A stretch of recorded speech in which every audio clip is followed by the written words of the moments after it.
Good morning and welcome to Friday. This is week 2, and I just finished taking a look at your discussions from last night and gave you some good feedback.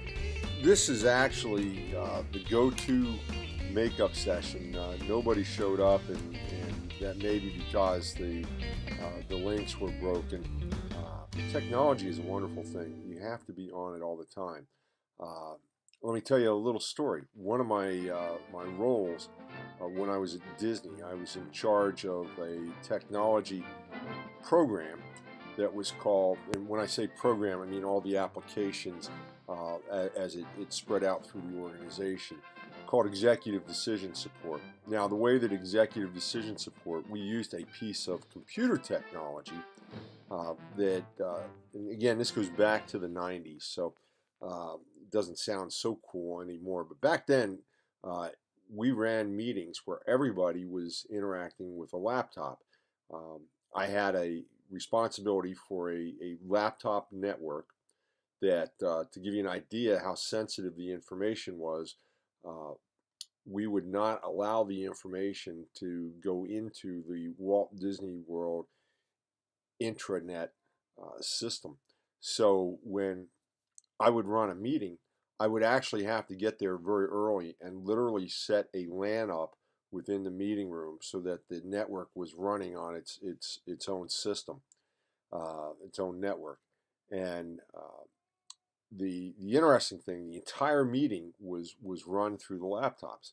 So I would plan a meeting well in advance. So I would have to think through how I wanted to structure the meeting just from a dynamic standpoint.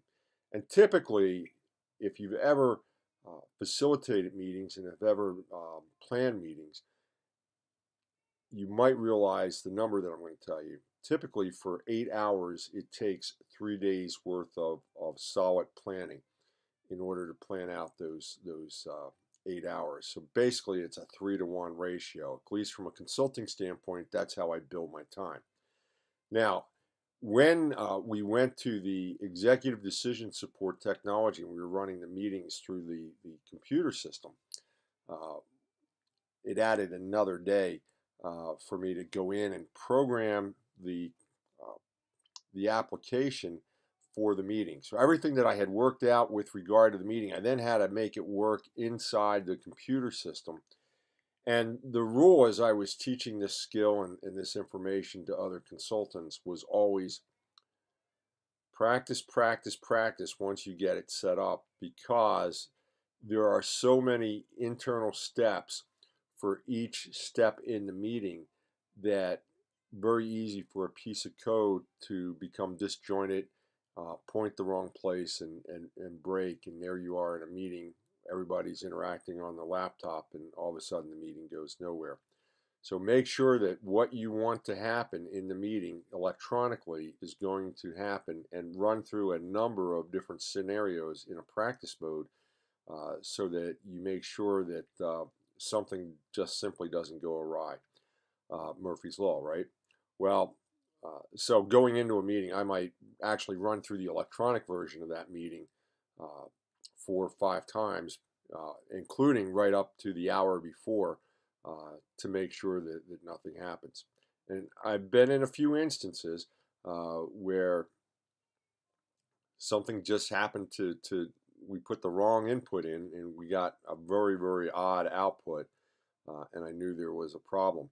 One of those was with the entire senior leadership team with regard to human resources and operations. We were actually doing a planning session for the upcoming union negotiations at Walt Disney World with all 5 of the labor unions that operate on property. Now I believe they've all consolidated into one bargaining unit, but back in the day there were 5 different bargaining meetings that would take place. We were planning, so I had the entire senior leadership team, including Lee Cockerell, who is the executive vice president of Walt Disney World, meeting.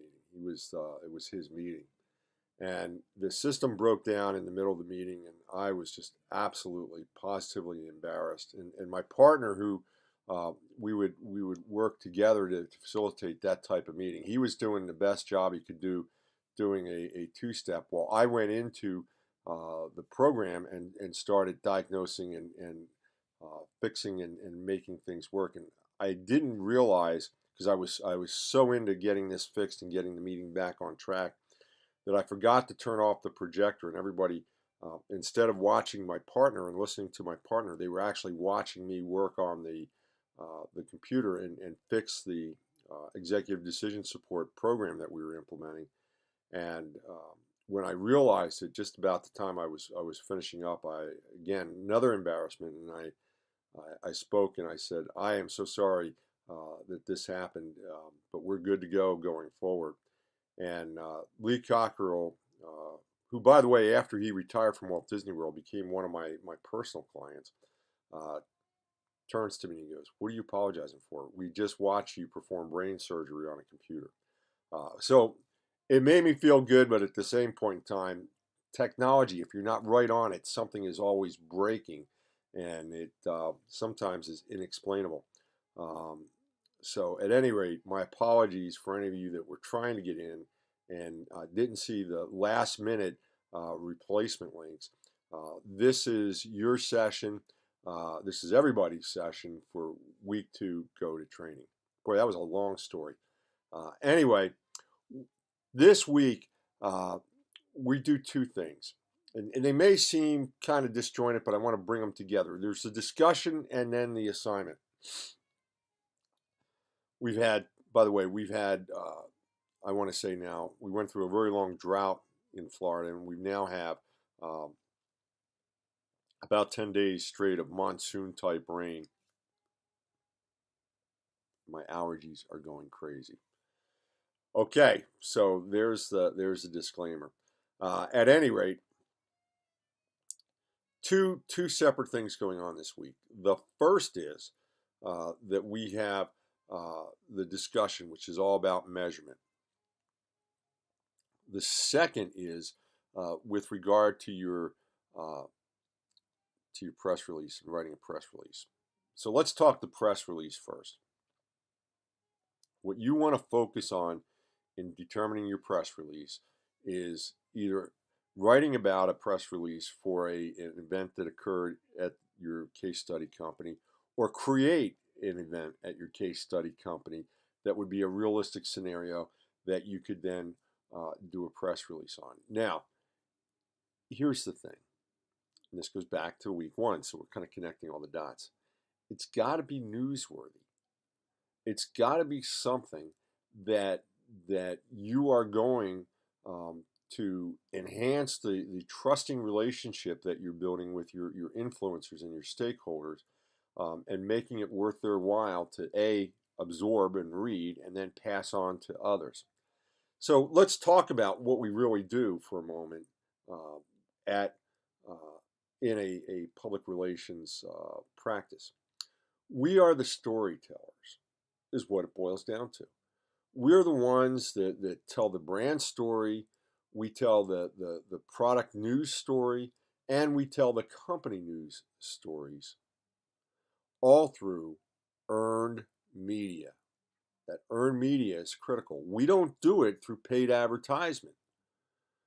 We don't do it by buying LinkedIn or Facebook ads, or putting an ad in the media, or buying on air time. We do it by convincing other people that what we have is compelling news, hence newsworthy.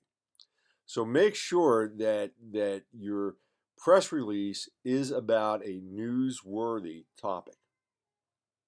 And if you're having some trouble, give me a call, send me a text, and I'll be more than happy to bounce those ideas off you. Okay, so now how does this tie to measurement?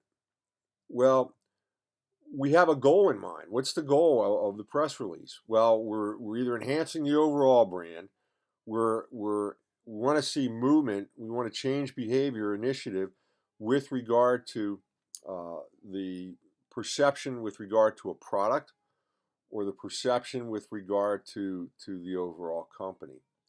So that's what we're doing with a press release. That's the goals, the aims of the press release. So let me tell you, help you bring this back to measurement. In human resources and in organization development and in internal PR, what we always ask is, what have we been able to accomplish with the intervention? In this case, would be a press release that we're looking at.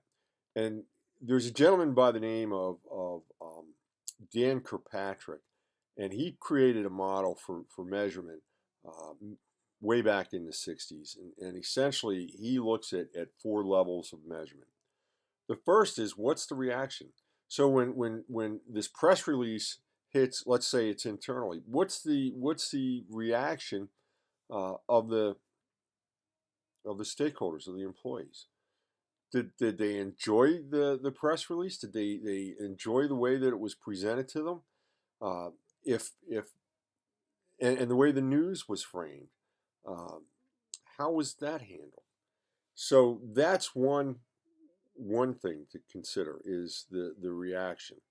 The next thing is, how were they able to retain the information? So you can think of this as putting stuff in our memory and then taking a test later and seeing if we can recall that information. The third is application.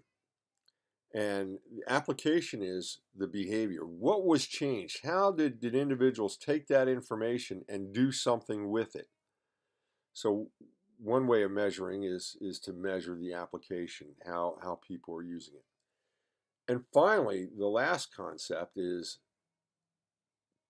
outcome. Did it make a difference? And obviously, we're looking at with individuals, with the business, etc. Well, we could take that same kind of approach with regard to public relations and apply it not only internally but externally as well. We may have to make some changes, but essentially what we're asking is that, what do we want to measure? We want to measure whether we've made a difference and how that difference has helped the business. That's the goal, the ultimate goal of what we're doing with a press release. So this whole idea of measurement and the press release, we're really marrying 2 concepts. Now, we could tie this even back further and say one of the outcomes that we would want to measure, we'll have to talk about how to do that, is the relationship with our influencers. Have we enhanced that? So when we combine all that, we start to combine the relationship and the ethics and the trust of week 1 with measurement and then the concept of the press release in week 2. By the way, at the bottom of your press release in the template, there's some ampersands, and then I've got a notation that says this is that's the end of the press release, and then these are additional notes. Take my comment, my editorial comment, out when you do your press release. That editorial comment is just there to give you some guidance and direction. The ampersands mean what my editorial comment says. So if you leave that in there, your press release looks very amateur. And you certainly don't want to do that, because this is all about professionally representing the organization, building trust. Okay, so that's how everything ties together. I want you to really dive deep into one of the key points of measurement, which is the concept, and this is in your readings for this week. I believe it's Karen Payne talks about the Barcelona principles, and versus what still 17 years later is still very dominant in the industry, which are AVEs. And an AVE is the advertising value equivalent. All right, so let's talk what we're talking about. AVE, advertising value equivalent. When we get a mention in social media, when we get a mention in the print media, we get a mention in broadcast media, how much would that have cost for us to purchase? And because the mention is editorial, a lot of public relations firms will then apply a multiplier. So what we're really doing is talking about cost avoidance. When we can promote the brand, the product, or the company without having to pay for it, we're saving the company promotional dollars. So what we're really talking about is cost avoidance. And that's what AVE gets to. It's a way to quantify what we do in public relations. Now, the Barcelona concepts take a qualitative, I was almost going to say quantitative, a qualitative point of view, and that is a softer form of measurement. They really don't give you a way to quantify what you're doing. You kind of have to look at it holistically. And to be quite honest with you, the reason that the Barcelona principles have not dominated public relations and marketing practices is because we're moving more and more into an age where it's all about numbers, because measurement becomes so much easier. Think about it. Why is digital marketing so attractive? We don't talk creative that much in internet marketing, do we? No, we talk about measurement. We measure everything. And it's because through technology, measurement is so easy. But I want you to balance the two. I want you to consider AVEs, and I want you to consider the Barcelona principles, and ask yourself why we should look at both methods, number one. And number two, how do we marry them? How do we balance AVE with the Barcelona principles? And you may want to include that in some of your secondary posts as you think about it. Okay, so we're in the second week of June, and it's getting exciting. We got some good things coming up. Next week, we're going to talk about the group project. So please, if you can, make sure that you attend, and if you can't attend the GoTo, then please obviously listen to the podcast.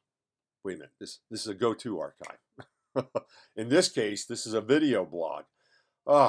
So many different ways to communicate. At any rate, this is John Reneski. My number is 407-267-8600. If you got any questions, give me a call. By the way, I'm going to give you two items. Actually, three items. One is a press release that I've done for a client on a project that we worked a very long time on, and the press release was just the crowning achievement. In order to create a newsworthy event that we could then put into a press release, it took us almost a year and a half to put everything in place in order to make that happen. So newsworthy events are not always spontaneous. The idea may be spontaneous, but the application may take quite some time. That's number one. Number two, I'm going to share with you and have you take a look at a letter that was written to the employees of Starbucks and was later published in the Wall Street Journal by Charles Schultz back in 2008, 2007, when he was coming back to take control as CEO. And my question to you is, this letter, was it really kind of a press release? Take a look at it and give it some thought. I think I said three, but I think those were the two. The third is an essay by a former colleague in the organization development industry, somebody that I've had the pleasure of meeting, talking to, and working with. And her name is Margaret Wheatley, and she's written a couple of books. And this essay by Margaret really talks about this whole idea of measurement and whether or not we should be approaching from a softer, more qualitative side or a quantitative side. And I think she does a good job of really coming to the point that it's somewhere in the middle. So take a look at those three items, and the link will be below the video for each of those. If you got any questions, again, please give me a call, 407-267-8600. This is week 2 of the group class. strategic internet.